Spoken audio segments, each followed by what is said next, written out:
And so I'll never forget one day you and I were sitting and we were eating. And so I saw a little tiny ant. It was just an ant.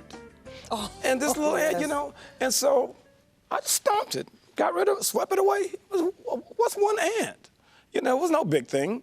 And then later on, I saw another one later.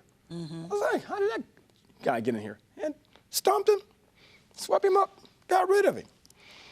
But it wasn't long one day, I found a port for where they were coming from. I remember that day.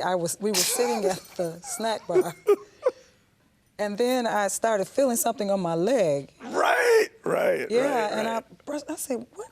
I said, that's an ant. I remember that. Yeah. Then I felt something on the other leg, and I said, wait a minute. And then before we knew it, they had found a little hole and were getting from the front door porch, somehow, but they had yes. found a way Yes. to get into our home. Unbeknown to us, we wasn't even aware. There was a convention that they did not tell us about that they were holding at our house. There was a convention. And before you knew Unbelievable. it, I literally had to go get the whatever, I forgot what I used to, and it was a battle. Yes. I got to shooting all these ants and stomping and, Then I went outside. I said, okay, where did these come from? Where did this start? Right. And I had to finally get to the root of how these little things were getting in my house. Yes. And I didn't know. That's the tricky part. Right. I wasn't aware that these little bitty ants had gotten in our home. And when I went outside, I started trying to trace, okay, where did this come from? And I went out the door and I started looking around. I said, okay, these things got in my house somehow, and started checking and looking and found a little way that they were trying to get in the house. They had gotten up through some little hole and was making their way up through the house. From the porch. From the porch. I'll never forget.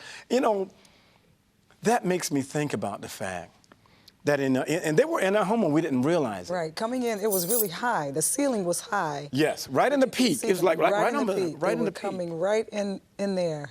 And they would come and drop. It was like they had a little game plan. They would come in and just like drop, hit the floor, and then they'd walk. Yeah, they start dropping because you had sprayed so much stuff up there, so they were dying in their tracks. And so you're probably watching this saying, oh, no, you're kidding. I'm not coming over their house. Trust me.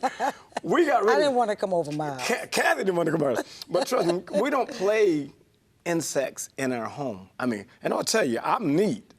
Yes, he is. This girl right here, OCD. this woman, I'm not OCD. But honestly, those little things, but really look at this, because it got to me, because I started thinking, okay, it got in here some way, and it got started some kind of way, right, you know what I mean? And then one followed another, and another followed another, and then before you know it, they was having a convention, like you said, in our home.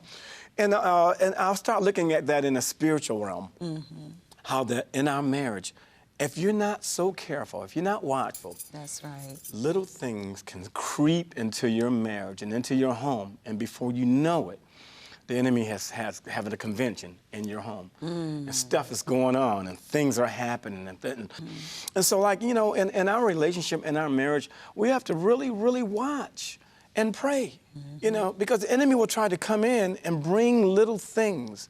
Let's say Kathy and I talk, and all of a sudden we have an offense. And I don't handle it right, and I say something sharp. Sometimes we'll say something and say, oh, I didn't mean to say that. And a lot of times sometimes we meant to say things, you know what I'm saying? But honesty is the best policy. I remember that saying. But, when you say something and don't fix it and don't get to the root of it, so that thing is there. I can offend you. I can say something to Kathy and offend you. And if you don't, and let's say some situations where you may not come back and just say something to me, and I have offended and not really realize how bad I offended. And so then that thing lays dormant. It lies dormant. And over time, I do something else. And something else hit that. And then all of a sudden, you feel that, but then now I did that and something else on top of that. And so before you know it, if we aren't careful, and I'm not saying, and I guess I am saying that, you really have to be cautious and careful and watchful, of how we speak to each other, what we say to each other, and the impact of what we say, how we can, the effect that it'll have in our home and in our marriage. And I found that if you don't fix that thing, if you don't get it right, and if you don't, that thing begin to get worse. And after a while, it becomes an infestation. So if you're not sensitive to what you say to your wife, if you're not sensitive to how you speak to her and what you say to her and how you treat her and how you look at her, you know, these are all our way of communicating with each other. If we aren't cautious of how we deal with each other, an infestation can take place. Like what you saw? Make sure to comment and like below. Hit that subscribe button for more content uploaded weekly.